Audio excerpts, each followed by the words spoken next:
Assalamualaikum warahmatullahi wabarakatuh.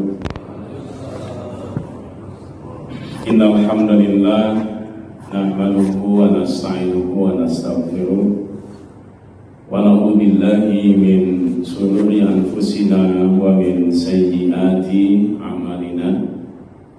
May yahdihillahu fala mudilla lahu wa may yudlil fala hadiya lahu. Asyhadu an la ilaha illallah wahdahu la syarika lahu wa asyhadu anna Muhammadan abduhu wa rasuluhu la nabiyya ba'da, amma ba'd. Faqad Allah Ta'ala fil Qur'anil Karim, a'udzu billahi minasyaitonir rajim. Ya ayyuhalladzina amanu taqullaha haqqa tuqatih wa la tamutunna illa wa antum muslimun. Hadirin ikhwatul iman, jamaah salat subuh Masjid Al-Muhajirin, mudah-mudahan senantiasa berada dalam lindungan dan rahmat Allah Subhanahu wa Ta'ala.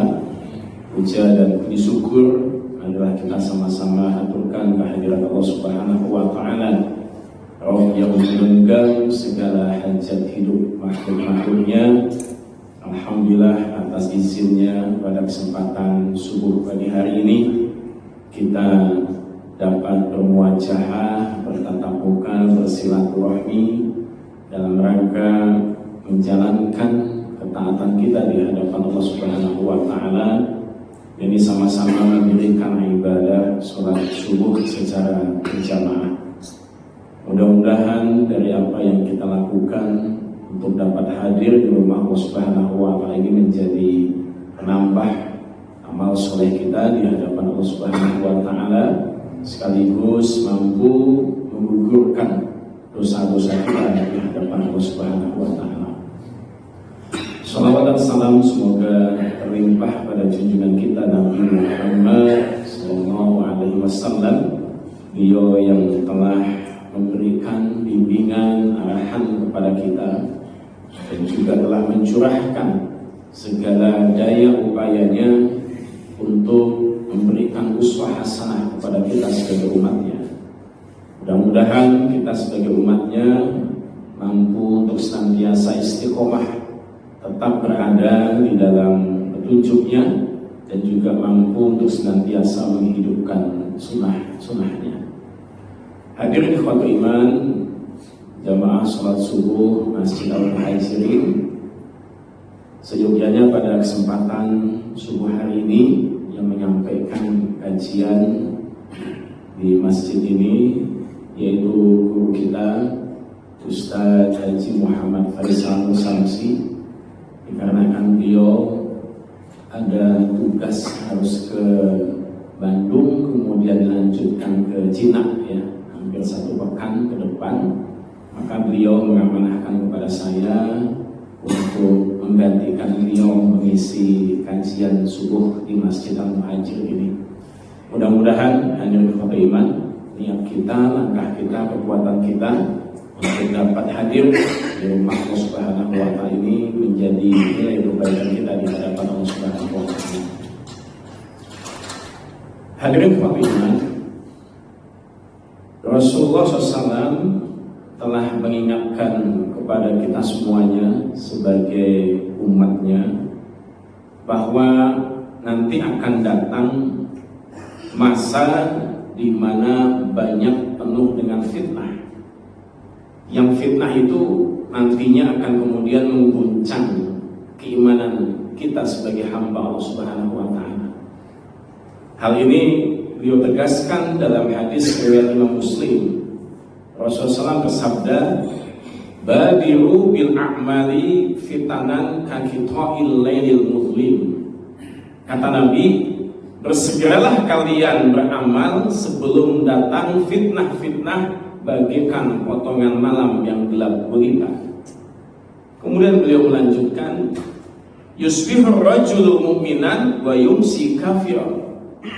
Seseorang di pagi hari dia masih dalam keadaan beriman, kemudian tiba sore hari dia sudah menjadi kafir. Au yumsi mu'minan wa yusbihu kafiran, Atau di sore harinya dia masih beriman, pagi harinya dia telah kafir. Yabi'u dinahu bi'aradin minad dunya. Dia telah menjual, menggadaikan agamanya, keyakinannya, keimanannya dengan sedikit keuntungan ketika berada di dunia. Nah, hadirin iman, tinggal nanti kita ukur apakah yang telah disampaikan oleh Nabi Muhammad SAW itu sudah kemudian kita rasakan. Maka beliau memberikan wanti-wanti kepada kita dengan mengawali badiru bil a'mal. Hendaklah kalian segera untuk melakukan amal kebaikan.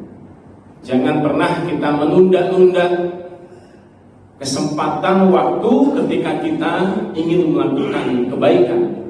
Sehingga Nabi senantiasa menegaskan kepada kita.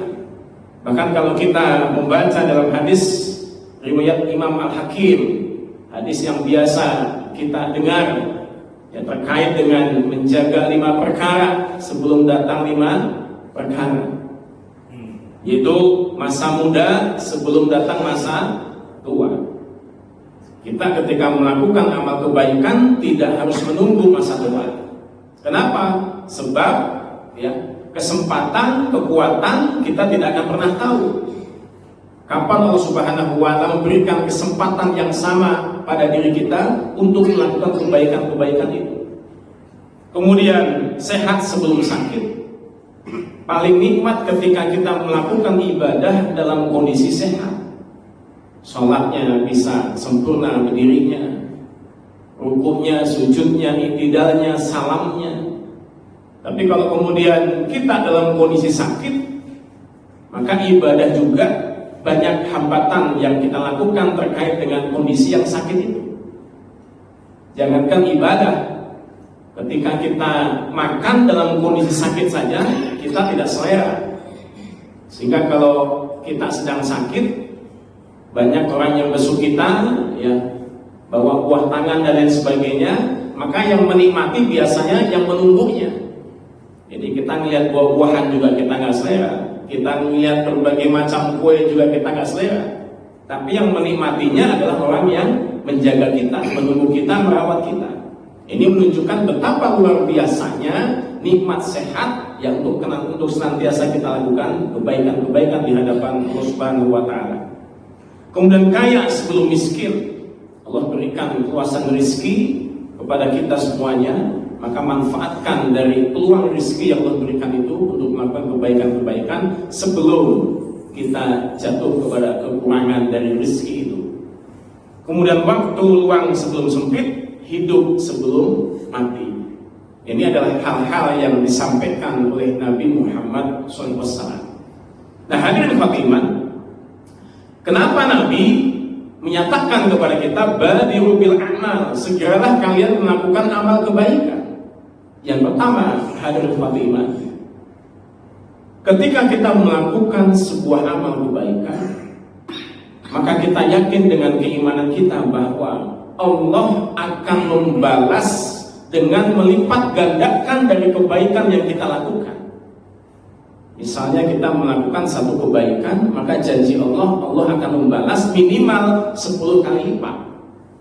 Sehingga Nabi menyampaikan kepada kita, aku tidak menyatakan alif lam mim itu satu kebaikan, tapi alifnya 10 kebaikan, lamnya 10 kebaikan, mimnya 10 kebaikan. Jadi kalau kita membaca Al-Quran, maka oleh Allah satu hurufnya dilipat gandakan kebaikannya menjadi 10 kali lipat. Yang kedua, Allah melipat gandakan sampai dengan 700 kali lipat. Ini terkait dengan infak kita, zakat kita, sedekah kita. Kalau matematikanya manusia punya uang 100.000, ya kita keluarkan 10.000, maka tinggal 90.000. Tapi kalau matematikanya Allah, dari 10.000 yang kita sampaikan di hadapan Allah, ya sebagai infak sedekah zakat kita, untuk kita keluarkan dari sebagian harta kita, maka Allah menghitungnya 1 dikali 7 dikali 100, 700 kali lipat. Jadi satu kebaikan yang kita lakukan, maka Allah akan ganti dengan 700 kali lipat. Dan yang ketiga, hadirin Fatimah, falahum ajrun wa yumnun. Dari satu kebaikan yang kita lakukan, maka Allah akan berikan pahala atau kebaikan-kebaikan yang tidak akan pernah putus-putus.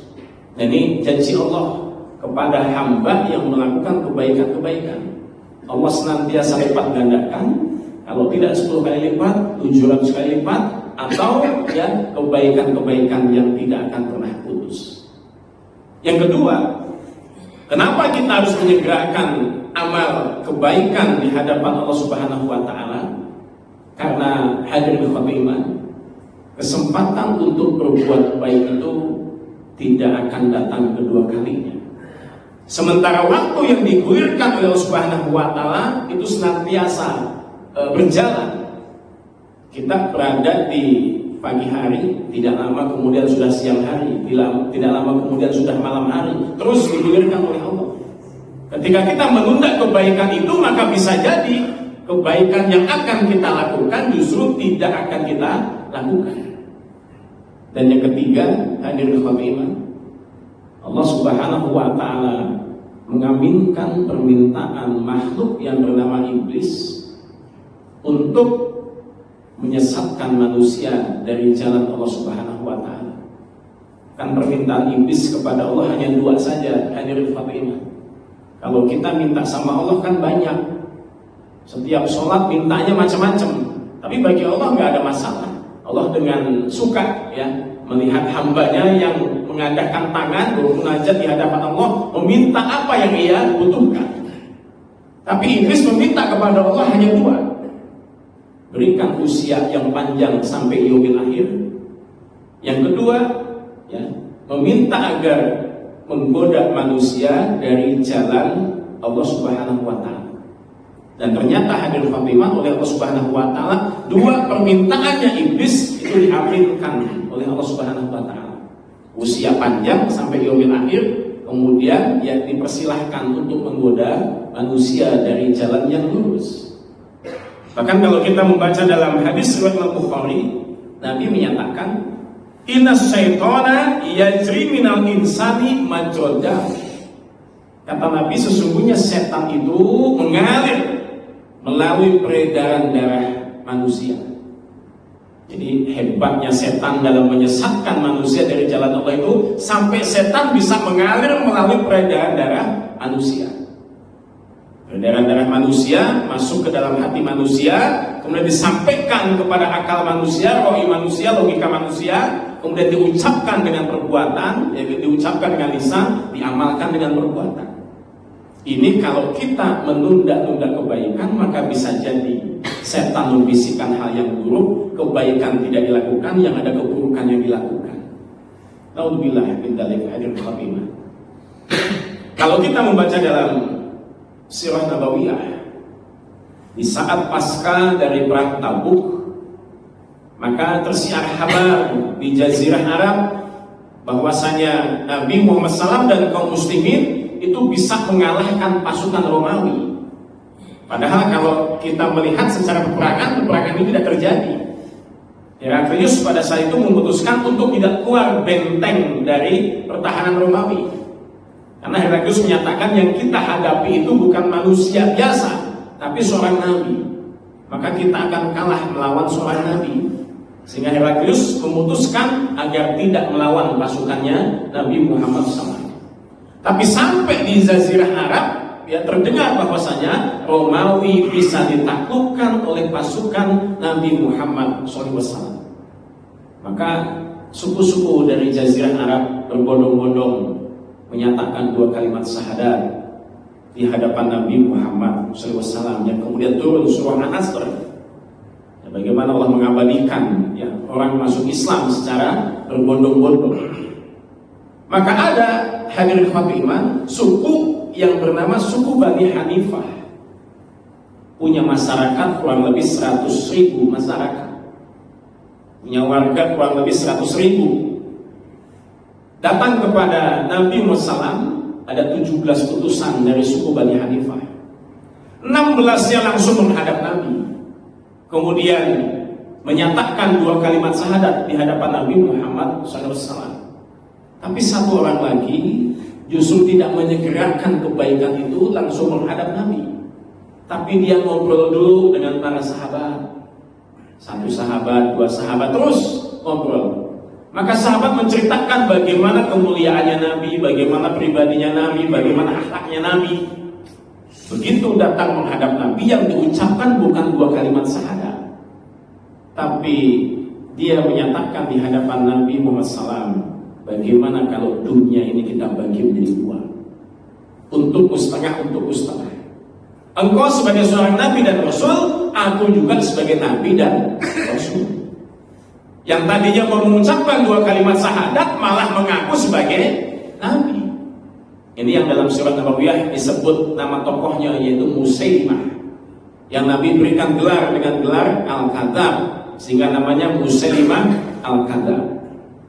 Yang tadinya ingin masuk Islam, tapi justru kemudian ya menyatakan dirinya mengaku sebagai seorang Nabi juga. Ini ketika kebaikan ditunda-tunda, maka setan tidak akan menyia-nyiakan waktu luangnya manusia untuk melakukan kebaikan.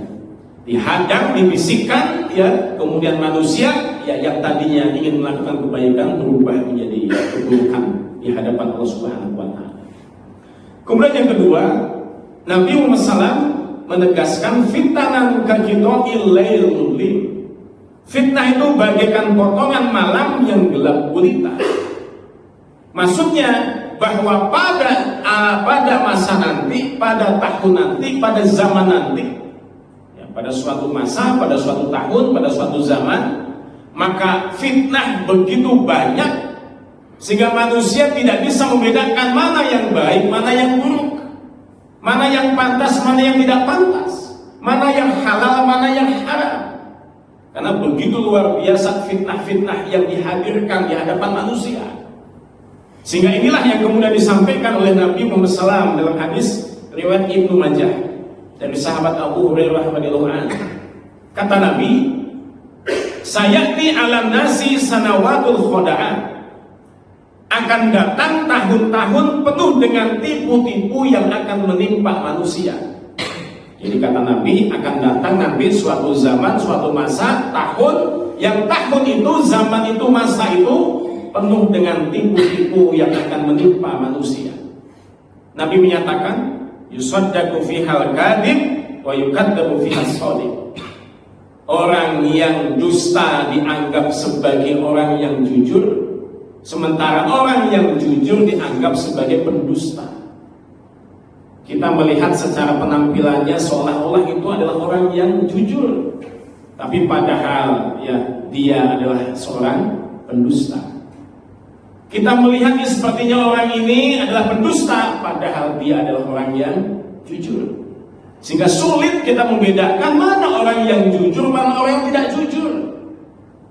Nanti ketahuannya kalau sudah terlihat bagaimana ya tindakan-tindakan ketidakjujurannya, ya tindakan-tindakan hal yang tidak baiknya, baru kita tahu, oh ternyata dia itu orangnya nggak jujur. Selama ini kita tertipu ya dengan penampilannya, dengan sosoknya. Padahal orang yang tidak jujur dianggap sebagai orang yang jujur, sementara orang yang jujur dianggap sebagai orang yang tidak jujur. Ini kata Nabi. Kemudian Nabi melanjutkan, wa yu'tamanu fihal kha'in wa yukhawanu fihal amin. Orang yang pengkhianat dianggap sebagai orang yang amanah, sementara orang yang amanah dianggap sebagai pengkhianat. Jelas-jelas dia melakukan pengkhianatan, tapi tetap saja diberikan kepercayaan yang banyak. Ya, dia menyangka bahwa dirinya adalah orang yang amanah. Sementara orang yang jelas-jelas dia itu amanah, tapi justru malah disingkirkan dengan menyatakan dia itu tidak amanah, tapi dia sebagai pengkhianat. Jadi begitu luar biasanya ya pada suatu zaman, suatu masa, suatu tahun ya yang penuh dengan tipu-tipu yang akan menimpa manusia. Yang selanjutnya Nabi menyatakan wa yantiqu fiha ruwaibidah, dan ruwaibidah turut bicara. Maka kata para sahabat, kila wa marwaibidah, ya Rasul, apa yang dimaksud dengan ruwaibidah itu? Maka Nabi menyatakan, qala ar-rajulu tafi'u fi amril 'amah. orang yang bodoh yang mengurusi urusan orang banyak. Dia nggak paham apa yang diberikan amanah kepada dirinya untuk mengurus orang banyak, tapi dia yakin dia bisa mengurusnya, padahal tidak punya keahlian dalam mengurusi urusan yang banyak. Sehingga Imam As-Sayuti, ya, beliau menjelaskan makna ar-ruwaibidah adalah lemah, ketidakmampuan mengurus sesuatu perkara namun tetap berambisi atau meminta dari perkara itu. Gak punya keahlian, gak punya ilmu, ya, tapi ingin yang melakukan untuk mengurusi urusan orang banyak. Maka kata Nabi, kalau sebuah urusan diurus oleh bukan ahlinya, fantajrisah, maka tunggulah kehancuran. Ini hal yang disampaikan oleh Nabi Muhammad SAW. Bahkan dalam hadis yang lain, dari hadis Riwayat Al-Darimi, Rasulullah bersabda, "Ala inna min asratis sa'ah an turfa'u asrar wa tudu'u ahya." Ketahuilah, di antara tanda-tanda datangnya hari kiamat atau kehancuran zaman adalah diangkatnya orang-orang yang berpengaruh buruk, ya, berpengaruh buruk artinya berakhlak yang tidak baik menjadi pemimpin dan mengambilkan orang-orang pilihan. Ya, akhlaknya tidak baik tapi diangkat sebagai pemimpin. Nah, kata Nabi, itu merupakan tanda-tanda akhir zaman atau kehancuran zaman. Nah, kita tinggal rasakan saja dari apa yang sudah kita rasakan, kira-kira sudah berdampak atau tidak pada diri kita. Hal-hal yang sudah disinyalir oleh Nabi Muhammad SAW. Orang yang justru akhlaknya baik, ya, malah disingkirkan. Tapi kumpulan orang-orang yang gak baik malah diberikan amanah, diberikan jabatan, diberikan kepercayaan. Maka ini bagian daripada tanda-tanda kehancuran zaman atau fitnah-fitnah akhir zaman. Kemudian yang ketiga, Nabi menyatakan, yusbihu rajulun mu'minan wa yumsi kafiran. Orang yang pagi hari dia masih menyatakan keimanan di hadapan Allah, tapi sore harinya sudah jadi kafir. Subuhnya masih sholat berjamaah di masjid, tapi begitu sore hari, ya, sudah tidak lagi taat kepada Allah. Au yumsi mu'minan wa yusbihu kafiran. Atau sore harinya dia beriman, pagi harinya dia kafir. Jadi menunjukkan betapa rapuhnya keimanan itu, betapa cepat hilangnya keimanan kita di hadapan Allah, sehingga Nabi sampai membawakan bahwasanya imannya pagi hari masih ada, sorenya sudah tidak ada. Sorenya masih ada, paginya sudah tidak ada. Maka kita jangan pernah percaya diri kalau diri kita itu, ya, punya iman yang baik. Karena bisa jadi dengan urusan-urusan dunia iman kita bisa tergelincir. Sehingga Nabi menyatakan, ya bi'u dinahu bi'aradin minad dunya. Dia menjual agamanya, keyakinannya, keimanannya hanya dengan sedikit keuntungan dunia saja. Dikasih jabatan, ya tergiur dengan jabatan, ya karena kepentingan dunia yang sesaat, maka iman digadaikan. Bahkan kalau kita melihat, ya, orang terkadang tidak malu membuka auratnya, membuat konten wanita-wanita, ya, dengan membuka, ya, auratnya yang seharusnya ditutup, dilindungi, dijaga, tapi karena keuntungan dunia yang sifatnya sementara itu, maka keimanan digadaikan, akidah digadaikan, agama digadaikan. Dan itu suatu hal yang nyata yang kemudian kita bisa mendengar, menyaksikan, ya, bagaimana perilaku-perilaku orang yang menggadaikan keimanannya hanya untuk keuntungan dunia yang sesaat. Oleh karenanya, hadirin Fatimah, bagaimana upaya kita sebagai orang yang beriman untuk mengistiqomahkan keimanan kita atau untuk meningkatkan kualitas keimanan kita di hadapan Allah di masa-masa yang penuh dengan fitnah itu, di masa yang penuh dengan ujian, di masa yang penuh dengan tipu-tipu yang akan mengguncang keimanan kita. Maka langkah yang pertama, menguatkan iman dengan ilmu agama. Maka hadirnya ikhwatul iman di Masjid Al-Muhajirin ini, maka bagian daripada menguatkan keimanan kita di hadapan Allah. Kata Nabi, may yuridillahu bihi khairan yufaqihu fiddin. Barang siapa yang Allah kehendaki kebaikan baginya, maka Allah akan memahamkan dalam urusan agama. Jadi kalau kita sering hadir di majelis ilmu, di tempat kajian, di pengajian, di masjid, maka itu bagian daripada upaya untuk menguatkan, mengistiqomahkan keimanan kita. Ibarat kita punya HP, maka HP itu ada baterainya. Maka baterai itu kalau senantiasa digunakan dia akan lemah. Maka butuh dicas. Keimanan kita itu banyak ujiannya, banyak godaannya. Nah, kalau kita tidak kuatkan dengan ilmu agama, maka iman bisa rapuh, iman bisa lemah. Maka upaya untuk mengistiqomahkan keimanan kita yang pertama adalah bagaimana kita memahami nilai-nilai agama yang diajarkan oleh Allah dan Rasul-Nya. Dengan cara menggali, memahami, hadir di majelis-majelis ilmu. Kemudian yang kedua, hadirin iman, meningkatkan kualitas ibadah kita di hadapan Allah. Ini bagian daripada upaya untuk mengistiqomahkan keimanan kita. Biasanya orang kalau semangat ibadah itu pada bulan Ramadan, saumnya, infaknya, kemudian berbuat kebaikannya, sholat tarawihnya. Tapi lewatnya bulan Ramadan, ini godaannya luar biasa. Terkadang dalam satu pekan saja tidak bisa bangun malam untuk mendirikan ibadah sholat tahajud.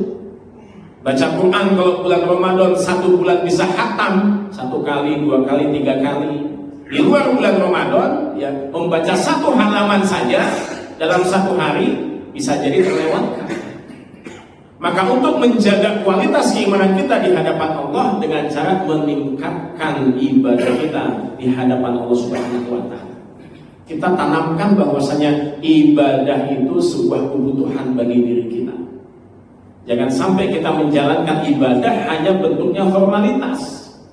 Sehingga kalau bentuknya formalitas yang penting menggugurkan kewajiban. Sehingga kalaupun sholatnya asal-asalan. Kalaupun ibadahnya sekedar menggugurkan kewajiban saja. Tapi bagaimana hati kita sudah menyadari bahwa ibadah itu adalah hal yang kita butuhkan, penuh kesadaran dalam melakukan ibadah di hadapan Allah Subhanahu wa Ta'ala. Inilah yang senantiasa kita panjatkan di saat kita mendirikan ibadah sholat dalam surah Al-Fatihah. Ihdinas siratal mustaqim. Ya Allah, tunjukilah kami jalan yang lurus. Kita meminta hidayah, yang kita minta di hadapan Allah adalah hidayah taufik. Hidayah taufik adalah hidayah kesadaran diri kita untuk menjalankan nilai-nilai agama. Ibadah bukan lagi keterpaksaan, tapi penuh dengan kesadaran ketika kita menjalankan ibadah itu. Jadi langkah yang kedua untuk mengistiqomahkan diri kita terkait dengan keimanan kita di hadapan Allah Subhanahu wa Ta'ala. Kemudian yang ketiga adalah memperbanyak istighfar dan berdoa kepada Allah. Nabi Muhammad SAW dan para sahabat dalam 1 hari mereka beristighfar 70 sampai dengan 100 kali. Padahal Nabi Muhammad SAW dan para sahabat adalah orang yang paling dekat kepada Allah, orang yang paling takut di hadapan Allah. Dan Nabi dijamin masuk surganya Allah. Sahabat-sahabat ada yang namanya langsung disebutkan menjadi penghuni surga. Bahkan Allah berikan gelar kepada mereka radhiyallahu anhu. Allah ridho kepada mereka. Tapi mereka setiap hari beristighfar kepada Allah minimal 70 kali sampai dengan 100 kali. Kalau kita melihat bagaimana Umar bin Khattab radhiyallahu anhu, sampai-sampai kata para sahabat, Umar bin Khattab itu ada tanda garis di bawah matanya. Ada 2 garis, mata sebelah kanan, mata sebelah kiri. Maka sahabat menyimpulkan tanda garis di bawah matanya Umar bin Khattab itu karena Umar bin Khattab sering menangis di hadapan Allah. Umar bin Khattab bagaimana ketaatannya di hadapan Allah. Bahkan ketika beliau menjadi khalifah yang tadinya badannya itu putih bersih, ketika menjadi khalifah menjadi hitam kecoklat-coklatan. Karena bagaimana rasa tanggung jawabnya di hadapan Allah Subhanahu wa Ta'ala. Dan beliau setiap malam menangis di hadapan Allah, mohon ampun di hadapan Allah. Sehingga kita sering mendengar ungkapan Umar bin Khattab, hasibu anfusakum qabla an tuhasabu. Hisablah diri kalian sebelum kalian dihisab oleh Allah Subhanahu wa taala. Umar bin Khattab bermuhasabah setiap malam di hadapan Allah. Mohon ampun, beristighfar di hadapan Allah. Padahal oleh Allah dijamin masuk surga. Kita belum ada jaminan masuk surga, istighfarnya mengandalkan sholat yang 5 waktu. Kalau mengandalkan sholat yang 5 waktu, ba'da sholat istighfar 3 kali. Sholat ada 5 waktu yang kita jalankan, berarti istighfar kita 3 dikali 5, 15 kali. Sementara Nabi dan para sahabat 70-100 kali. Jadi masih jauh permohonan ampunan kita di hadapan Allah dibandingkan dengan Nabi dan para sahabat Nabi Muhammad SAW. Kemudian Nabi juga senantiasa berdoa. Di antara doa yang Nabi ajarkan kepada kita, ya muqallibal qulub, tsabbit qalbi ala dinik. Wahai Rabb yang membolak-balikkan hati, maka tetapkanlah hatiku ya di atas agamamu, di atas petunjukmu. Ini adalah doa yang diajarkan oleh Nabi Muhammad SAW. Sekelas Nabi masih meminta kepada Allah untuk ditetapkan hatinya untuk senantiasa berada dalam petunjuknya Allah Subhanahu wa taala. Doa yang lainnya yang dipanjatkan oleh Nabi dan para sahabat, Rabbana la tuzigh qulubana ba'da idh hadaitana wa hab lana min ladunka rahmah innaka antal wahhab. Kita meminta kepada Allah setelah kita diberikan petunjuk agama, maka kita memohon kepada Allah agar tetap berada dalam petunjuk agama itu. Ini doa-doa yang senantiasa dipanjatkan oleh Nabi dan para sahabat. Mudah-mudahan kita senantiasa tidak lepas untuk bermunajat di hadapan Allah yang muqallibal qulub, tsabbit qalbi ala dinik. Rabbana la tuzigh qulubana ba'da idh hadaitana wa hab lana min ladunka rahmah innaka antal wahhab. Kemudian yang keempat, hadirin iman, menjaga keistiqomahan iman kita di hadapan Allah dengan cara sering berkumpul dengan orang-orang yang soleh. Kita kalau berkumpul dengan orang-orang yang soleh, maka begitu banyak manfaatnya. Bahkan Nabi sampai menyatakan, ya, pergaulan itu ya ibarat kita bergaul dengan tukang minyak wangi dan pandai besi.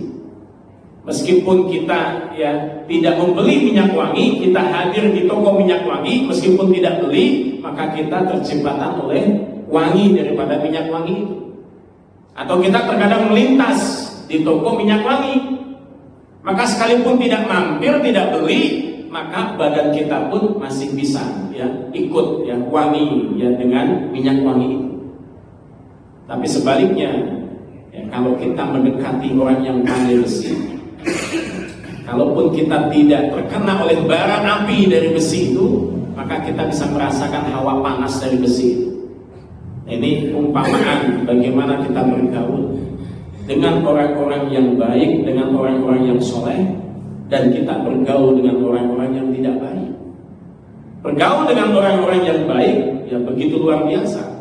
Di antaranya yang pertama, dan kita kemudian menyampaikan masalah kita kepada teman-teman yang soleh, maka insya Allah akan diberikan solusi yang baik.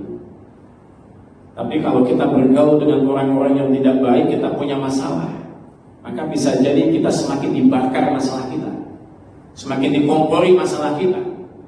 Bukan diberikan solusi, tapi justru malah dipanaskan masalah kita. Tapi kalau gaul dengan orang-orang yang baik, orang-orang yang soleh, di saat kita punya masalah, maka diberikan solusi-solusi yang baik. Yang kedua, dengan bergaulnya kita dengan orang-orang yang baik, orang-orang yang soleh, maka besar kemungkinan kita akan melakukan kebaikan dan kita akan menghindari hal-hal yang buruk. Lihat teman ikut ngaji, kita bisa ikut ngaji. Lihat teman menjalankan ibadah, kita bisa ikut ibadah. Lihat teman melakukan akhlak yang baik, kita bisa meniru akhlak yang baik. Ini manfaat bergaul dengan orang yang soleh. Yang ketiga, bergaul dengan orang yang soleh membuat hati kita semakin tentram, semakin tenang. Kalau kita bergaul dengan orang-orang yang lagi ngapalin Quran, tadarus Al-Quran, di kajian ilmu, hati itu tenang. Tapi kalau gaul di tengah-tengah lingkungan orang yang tidak soleh, misalnya ada orang berkumpul, kita kemudian ikut di situ meskipun kita tidak melakukan. Sedang berjudi, datang polisi, kira-kira kita ikut terbawa atau tidak? Oleh polisi, pasti ikut terbawa. Perkara nanti diselesaikannya di kantor polisi. Apakah kita melakukan atau tidak melakukan? Kita nonton lagi sambung ayam, ya kemudian datang ya aparat keamanan, ya kemudian diambil semuanya, kita akan ikut ke bawah. Jadi meskipun kita tidak melakukan, kita kecipratan hal-hal yang tidak baiknya. Ini mahdurnya luar biasa, ya bergaul tengah-tengah orang yang tidak baik. Maka kita upayakan bagaimana ya kita bisa berada di tengah-tengah orang-orang yang baik, orang-orang yang soleh. Dan kalau kita membaca hadis Nabi Muhammad SAW bahwa bergaul dengan orang yang soleh, orang yang baik itu bisa memberikan kebaikan sampai ke akhirat. Nabi menyatakan dalam hadis riwayat Muslim, setelah orang-orang mukmin itu dibebaskan dari neraka, demi Allah zat yang jiwaku berada di tangannya, sungguh kalian begitu gigih dalam memohon kepada Allah untuk memperjuangkan hak saudara-saudaranya yang berada di dalam neraka pada hari kiamat. Jadi nanti pada yaumil akhir, ya, Allah menetapkan ada penghuni surga, ada penghuni neraka. Ternyata berbeda nasib. Ada yang dimasukkan ke dalam surga, ada yang dimasukkan ke dalam neraka. Maka orang-orang yang berada di surga itu ya saling mencari teman-temannya yang biasa kumpul dalam kebaikan. Sholat bareng berjamaah, ngaji bareng, melakukan kebaikan-kebaikan bareng, sahur bareng, ibadah haji, ibadah umroh bareng. Ternyata di surga nggak ketemu.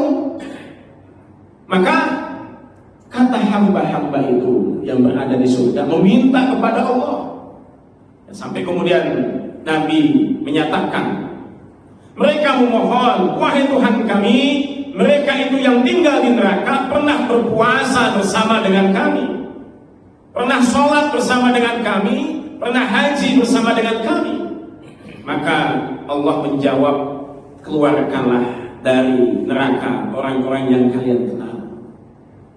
Jadi meminta izin kepada Allah agar bisa menolong orang-orang yang ada di neraka yang dulu ketika di dunia sholatnya bareng, jamaahnya bareng, ngajinya bareng, ibadah-ibadah yang lainnya bareng, tapi nasibnya berbeda. Ternyata orang-orang yang soleh bisa menolong ya di saat orang berbeda nasib ketika berada di neraka. Syaratnya ketika di dunia dia senantiasa berada di tengah-tengah orang yang soleh. Ya, sampai Allah Subhanahu wa ta'ala memberikan kekuatan kepada hamba itu tidak tersentuh oleh api neraka untuk menjemput teman-teman yang ada di neraka. Begitu luar biasa hadirin khatiman manfaat bergaul dengan orang-orang yang soleh. Makanya nanti pada yaumil akhir hadirin khatiman saling mengabsen antara yang satu dengan yang lain. Nanti kemudian akan menjadi saksi di hadapan Allah bahwa kita pernah bersama-sama di Masjid Al-Muhajirin, mengaji bersama, sholat berjamaah bersama, menuntut ilmu bersama, bersilaturahmi bersama, saling tolong menolong bersama. Maka itu nanti akan menjadi saksi di hadapan Allah, dan kita bisa menolong antara yang satu dengan yang lainnya.